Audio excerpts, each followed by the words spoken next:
오늘 우리가 읽은 누가복음 15장 11절 이하의 말씀은 우리가 잘 알고 있는 소위 탕자의 비유입니다. 이 말씀에서 탕자가 다시 아버지께로 돌아왔을 때 그는 아들로서의 인생을 다시 시작하게 되었다라고 하는 내용입니다. 한 아버지에게 두 아들이 있었습니다. 근데 둘째가 자기가 받을 상속을 빨리 물려달라고 요청을 하자 아버지가 재산을 물려줍니다.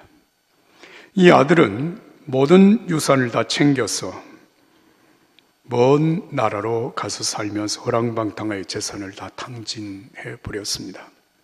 설상가상으로 그가 살고 있는 그 먼 나라가 흉년이 들어서 굶주림 속에 허덕이다가 마침내 일터를 하나 얻었는데 그 일터가 바로 들에 있는 돼지우리였습니다. 돼지우리를 관리하는 사람이었습니다. 그러나 주인은 그에게 먹을 것을 충분히 주지 않았고 불가불 그는 돼지 죽통을 뒤지면서 먹을 것을 찾았으나 굶주린 배를 채울 수가 없었습니다. 그때 이 사람이 이렇게 말을 합니다. 내 아버지 집에는 양식이 풍족한 품꾼이 얼마나 많은가. 그런데 나는 여기서 굶어 죽게 되었구나. 내가 아버지께로 돌아가리라. 그리고 아버지에게 돌아가서 내가 이렇게 말을 하리라고 생각을 합니다. 아버지, 저는 하늘과 아버지께 죄를 지었습니다. 그러므로 제가 이제 아버지의 아들이라고 말할 자격이 전혀 없습니다. 저를 종의 한 사람으로, 품꾼의 한 사람으로, 노예의 한 사람으로 받아주시면 감사하겠습니다. 그러나 돌아온 아들에 대하여서 아버지는 완벽한 신분을 다시 회복시켜 주십니다. 이 내 아들은 죽었다가 살아났으며 잃었다가 다시 찾았노라. 여러분, 죽었다가 살아난 아들, 잃었다가 다시 얻은 아들. 이게 둘째 아들에게 베푼 아버지의 사랑입니다. 이 사랑이 바로 오늘 저와 여러분들이 믿고 있는 하나님 아버지의 사랑, 우리가 믿는 복음의 내용입니다. 누구든지 그리스도 안으로 돌아오면 새로운 피조물 됩니다. 사실 이 오늘 본문의 말씀은 기독교 복음의 핵심적인 진리를 포함하고 있는 대단히 중요한 말씀입니다.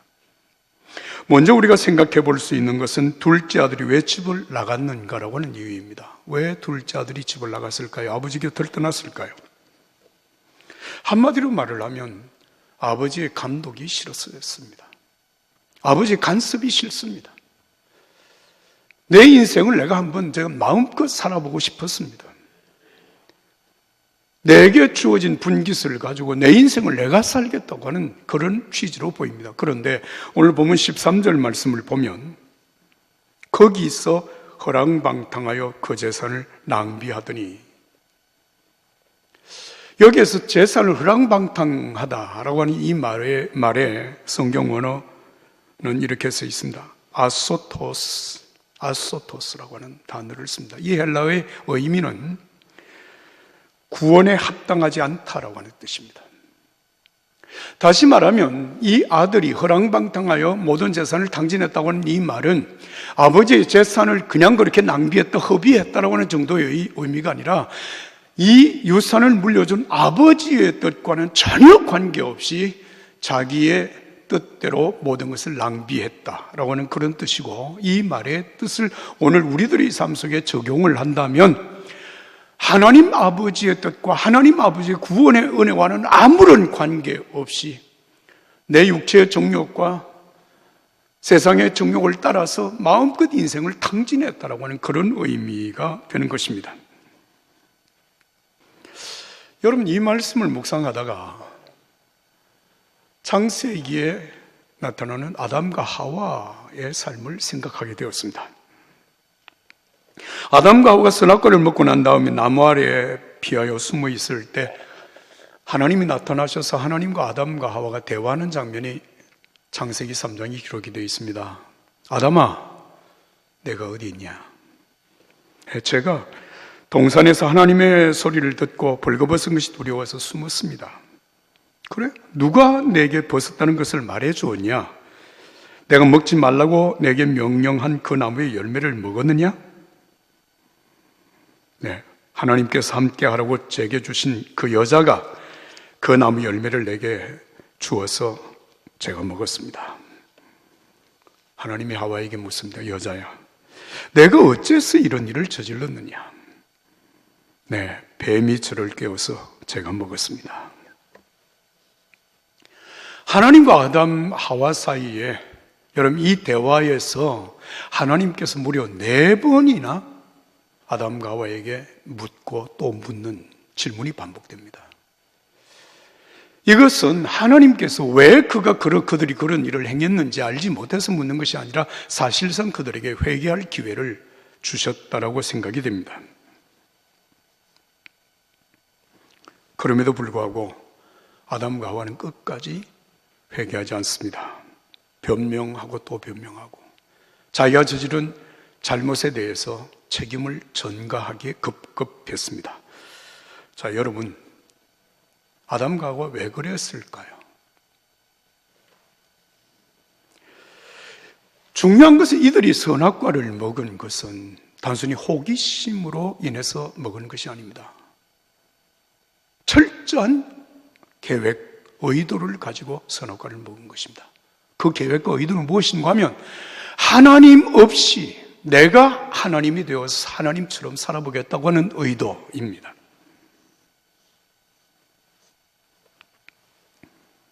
여러분, 이것은 바로 둘째 아들이 아버지 곁을 떠나는 이유와 동일합니다. 여러분, 어느 시대나 하나님을 떠나는 사람들의 의도는 바로 이것과 동일합니다. 하나님을 떠나는 사람들이 무슨 이유를 얘기한다고 할지라도 그들의 의도의 바탕에는 하나님 없이, 하나님 간섭 없이 내 인생을 내가 마음대로 살아보겠다고 하는 생각 때문입니다.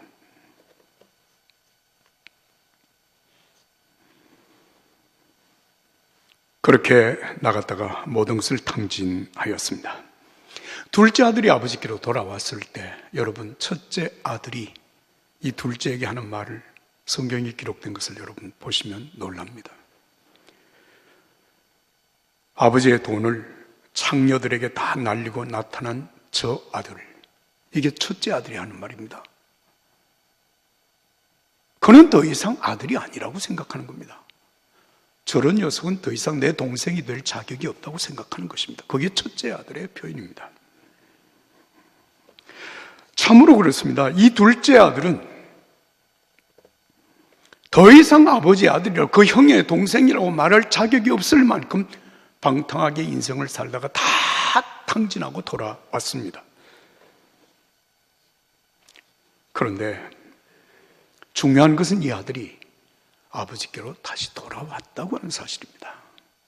바로 이것이 아담과 하와가 하나님께로 돌아오지 않은 것과 다른 점입니다. 그래서 여러분 생각을 해보십시오. 선악과를 먹은 아담과 하와는 끝끝내 변명하고 책임을 전가하면서 하나님께로 돌아오지 않았는데 비해서 둘째 아들은 결국 아버지께 돌아옵니다. 왜 그랬을까요?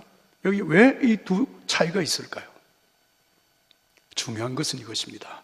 아담과 하와는 하나님의 명령을 거역하고 선악과를 먹기는 먹었지만, 그래서 부끄럽고 죄송하지만, 그래서 숨은 상태 속에 있지만, 아담과 하와는 인생의 바닥을 경험하지 못했습니다. 아직도 살만합니다.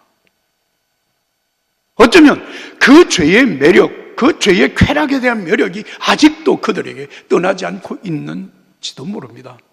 그러니까 아버지께로 돌아갈 이유가 아직은 없습니다. 둘째 아들이 아버지께로 돌아가기로 결심한 때, 여러분 그때가 언제인지 우리가 오늘 이 성경에서 알 수 있습니다. 아까 우리가 읽었던 17절, 18절, 19절에서 둘째 아들이 아버지께로 돌아간 때 어떤 이유로 돌아갔는지 기록하고 있습니다. 내가 주려 죽겠구나. 그리고 아버지께 돌아가서 이렇게 말하리라. 나는 아버지의 아들이라 일컬음을 감당할 수 없습니다. 나를 종의 한 사람으로 받아주시기를 바랍니다. 이게 둘째 아들이 아버지께로 돌아갈 때의 마음입니다. 여러분, 여기에서 우리는 두 가지 중요한 사실을 발견합니다. 하나는 주려 죽겠구나. 여러분, 이 주려 죽겠구나라고 하는 이 말을 하게 된 여러분 배경을 보십시오. 어떤 배경입니까? 아버지를 떠나가 재산을 다 정리해서 아버지를 떠나서 먼 나라로 갔다가 모든 것을 탕진했습니다. 빈털터리가 되었습니다. 아버지께 돌아올 생각을 했을까요? 그때 안 했습니다. 그 나라에 흉년이 들어서 먹을 것이 다 떨어졌습니다. 그때 아버지께로 돌아가겠다고 결심했습니까? 아닙니다. 안 했습니다. 일자리가 없어서 헤매다가 여러분 저 들판에 돼지 우리를 치는 관리하는 관리인으로 나갔습니다. 그때 아버지께로 돌아가야 되겠다고 결심했습니까? 아니에요.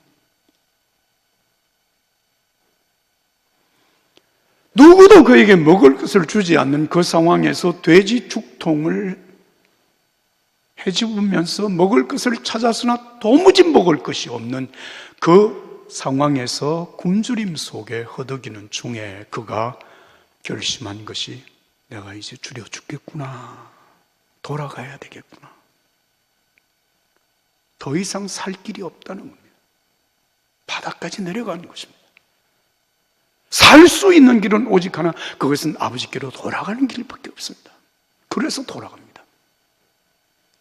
그리고 또 한 가지, 아버지께로 돌아가면 내가 아들의 자격으로서 돌아갈 수는 아닙니다. 나는 아들이라고 자격을 얘기할 수 있는 아무런 조건이 없습니다. 그래서 아버지에게 나를 노예의 한 사람으로 나를 써주시면 안 되겠습니까? 라고 굴복하는 것입니다. 제가 이 말씀을 묵상을 하다가 사람이 정말로 하나님께로 돌아갈 수 있는 때가 언제인가를 생각해 봤습니다. 마가복음 8장 34절 말씀 여러분 기억하시나요?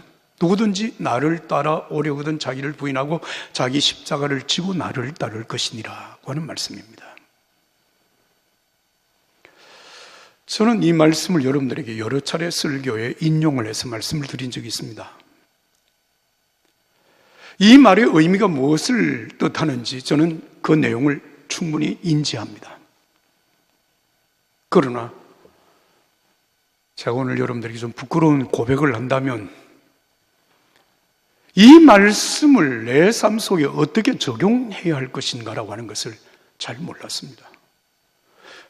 나를 부인한다, 나 십자가를 진다, 그리고 예수님을 따른다. 여러분 아시나요? 나를 부인한다고 하는 말이 뭐지? 내 생활 속에 내가 이 말씀을 어떻게 적용하는 것이지? 내 십자가를 지고 예수님을 따른다고 하는 말은 무엇이? 내가 십자가를 진다고 하는 말의 의미는 무엇일까? 어려워요. 그 말 자체의 의미를 내가 모르는 것이 아니라 그 말씀을 내 삶 속에 적용하고 정말 예수님을 따르는 내 삶 속에 나를 부인하고 내 십자가를 지고 간다고 하는 의미가 무엇인지 그거 쉽지 않더라고요. 그런데 제가 이 말씀을 오늘 본문에서 다시 생각하게 된 것입니다. 내가 십자가를 진다고 하는 말은 내가 죽는다고 하는 의미입니다. 둘째 아들이 돌아올 때 내가 주려 죽는구나. 살 길이 없습니다. 죽은 겁니다. 살 길은 오직 아버지께로 돌아가는 길입니다.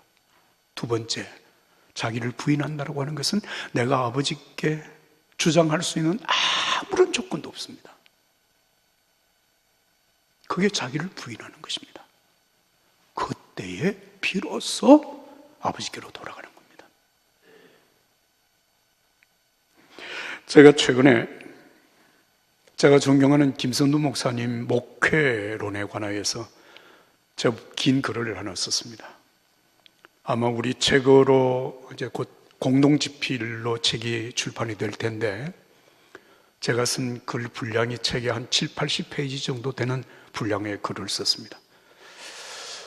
사실 저는 제가 부목사로서 6년을 지나는 동안에 김선두 목사님을 섬겼습니다.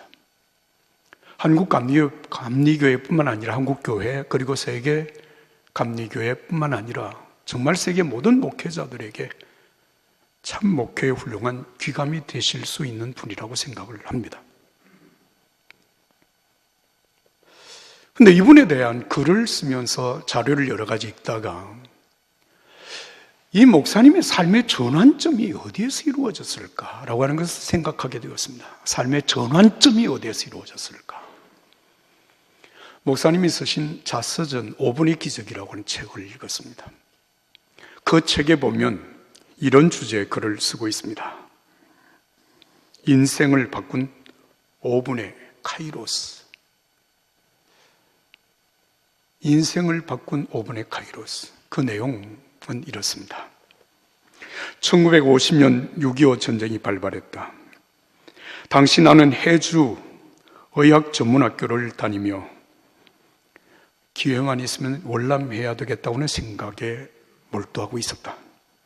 그러나 북한군에게 징집이 되어 군의관 장교가 되었고 평양에 있는 부대로 배치되었다. 그러나 국군의 북진으로 부대 전체가 후퇴하게 되었을 때 나는 부대에서 이탈했다. 나의 사복을 지참한 연락병 한 사람을 대동하고 평양 순안 비행장까지 내려갔다. 계속 남하하던 어느 날 밤 소나무를 붙들고 밤새 매달려 하나님께 부르짖었다. 하나님, 살려주십시오. 저를 살려주시면 하나님께서 쓰시는 도구가 되겠습니다. 새벽이 되자 북한군은 이미 다 후퇴를 했고 국군이 평양에 진입했다. 연락병이 가지고 있던 사복으로 갈아입고 북진하는 국군 쪽으로 걸음을 옮겼다. 국군의 한 장교가 말했다. 그 메고 있는 게 뭐요? 이 탈영한 북한 군의관 아니야? 우리에게 당신이 필요해. 당신이 필요하다고. 보아하니 북한군 군의관 같은데 이쪽에 다친 군인이 많으니까 도와주시오. 나는 그 자리에서 곧바로 국군 1사단 11연대에 입대하게 되었다. 불과 5분 만에 이루어진 일이다. 더 이상 어떤 질문도 없었고 그들끼리 논의하는 일도 없었다. 그 현장에서 즉시 북한군에서 국군으로 바뀐 것이다.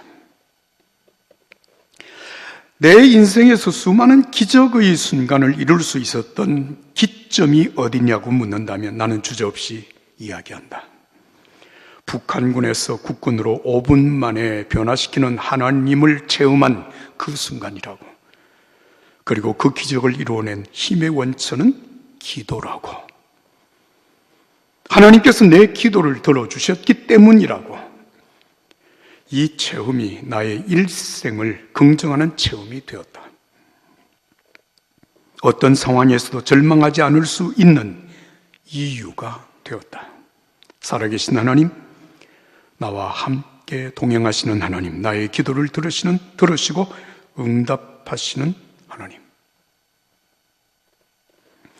여러분, 삶과 죽음의 갈림길에서 더 이상 어떻게 할 방법이 없는 그 상황 속에서 밤을 새워 소나무를 붙들고 하나님 앞에 부러지며 메어달리며 기도했던 그 순간에 여러분, 북한군 군의관 김선도는 죽었습니다. 살 방법이 그에게는 전혀 없었습니다. 죽은 겁니다. 끝난 겁니다. 그리고 국군의 한 장교로부터 당신이 대한민국 상처 입은 군인들을 치료하라고 하는 그 순간 그는 하나님의 사람으로 거듭난 것입니다. 다시 태어난 것입니다. 그는 죽었고 그는 살았습니다. 과거는 이미 끝났고 그는 정말 하나님의 사람으로 새로운 출발을 하게 된 것입니다. 그때로부터 그의 인생은 달라진 것입니다. 누구든지 그리스도 안에 있으면 새로운 피조물이라 이전 것은 지나갔으니 보라 새 것이 되었도다. 여러분, 이 말씀은 그냥 예수 믿으니까 되었다라고 하는 얘기가 아니라 여러분 예수 안에서 철저하게 과거가 죽고 예수 안에서 하나님의 사람으로 다시 태어나 사는 삶을 의미하는 것입니다. 이것이 복음입니다. 오늘 저와 여러분들이 믿는 복음입니다. 사람들이 왜 예수를 믿다가 떨어질까요? 왜 예수님을 따르다가 딴 길로 빗나갈까요? 여러분, 그 대답은 어렵지 않습니다. 십자가를 지고 자기를 부인하고 예수님을 따르지 않기 때문입니다.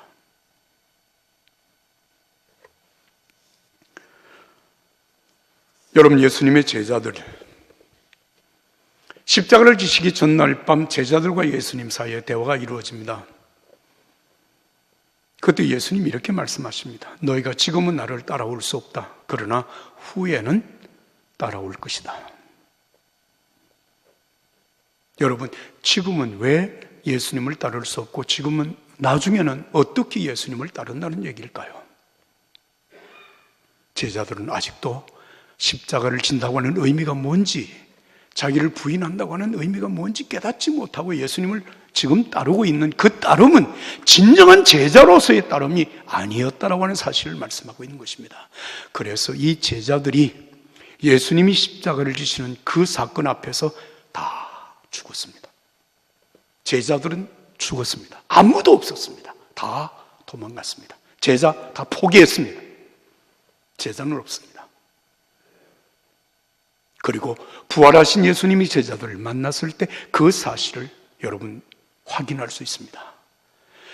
부활하신 예수님이 제자들을 만났을 때 어떤 제자도 예수님 죄송합니다. 네, 다시는 안 그러겠습니다. 정말 예수님 제자다운 제자로 삼아 살아보겠습니다. 그렇게 말하는 제자 한 사람도 없었습니다. 말할 자격이 없습니다. 아무것도 아닙니다. 이젠 난 제자가 아닙니다. 십자가에 죽고 여러분 예수님 안에서 다시 거듭날 때 예수님 그때 말씀하십니다. 너희가 바로 내 제자야. 내 양을 먹이라. 내 양을 치라. 사도 바울은 나는 날마다 죽노라고 고백했습니다. 무슨 의미입니까? 이 사명의 길을 가는 내 삶 속에서 날마다 내가 하나님 앞에 깨닫는 것은 하나님, 정말 하나님의 은혜가 아니면 하나님의 도우심이 아니면 나는 아무것도 할 수 없습니다 라고 하는 사실을 정난하게 고백함으로 그는 십자가에 죽고 정말 하나님의 은혜로 살 수 있습니다. 하나님 도와주십시오. 그리고 사는 그의 삶이 바로 예수님과 함께하는 삶입니다. 이 삶 속에서 그가 고백한 말 하나가 있습니다. 한번 따라서 합시다. 모든 것이 은혜였습니다. 모든 것이 은혜였습니다. 그렇습니다. 모든 것이 은혜였습니다. 위대한 사도로서의 삶이 가능했던 것입니다. 사랑하는 여러분, 이렇게 내가 예수 믿어서 안 된다라고 하는 얘기가 아니라 정말 예수님을 따르기 위하여서 십자가를 지고 나를 부인하고 간다고 하는 그 의미가 무엇인지 우리가 깨달을 때 진정한 제자로, 진정한 하나님의 자녀로 새로운 출발이 가능하다고 하는 말씀을 드리는 것입니다. 이 은혜가 오늘 저와 여러분들에게도 있기를 예수님의 이름으로 축복합니다.